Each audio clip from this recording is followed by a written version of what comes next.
Filipino rap song calling out corrupt politicians who steal from public funds.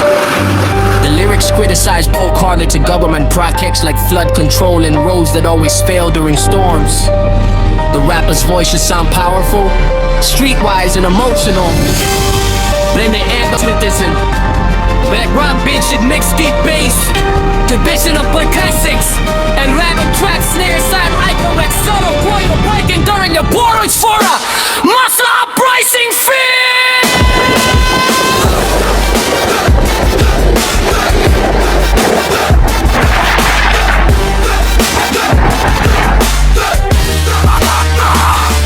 Mga buwaya sa lipunan, ilang dekada na kayong kawatan, gumagawa ng paraan para tuloy-tuloy ang panunungkulan. Pero hanggang kailan nyo dudungisan ang pangalan ng bayan na dapat nyo sanang pinapangalagaan? Mga buwaya, kumakain sa kaban ng bayan, naglalaro ng numero, may pasa, may lagay, walang pakialam. Sigaw ng masa, sigaw ng bayan, katotohanan na minsan data sa huling laban.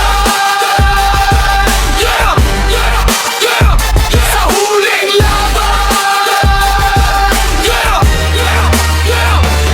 Mga buwaya, kumakain sa kaban ng bayan, naglalaro ng numero, may pasa, may lagay, walang pakialam. Sigaw ng masa, sigaw ng bayan, katotohanan na minsan data sa huling laban. Mga buwaya, kumakain sa kaban ng bayan, naglalaro ng numero, may pasa, may lagay, walang pakialam. Sigaw ng masa, sigaw ng bayan, katotohanan na minsan data sa huling laban. Sa huling laban.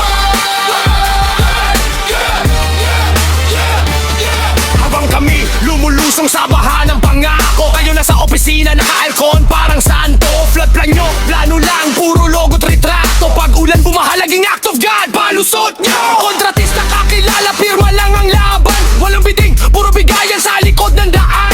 Pero camera ready, tuwing may badyo, nakasmile pa sa press con para kayo pa hero. Pero di kami pipikit, di na kami tatahimik. Boses ng masa ngayon malakas, matinig.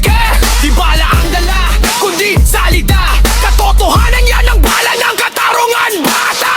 Hindi ulan ang dahilan kung bakit may baha, kundi kasakiman yung paulit-ulit sa kaba ng bayan. Panahon na lumubog kayo sa sariling putika. Mga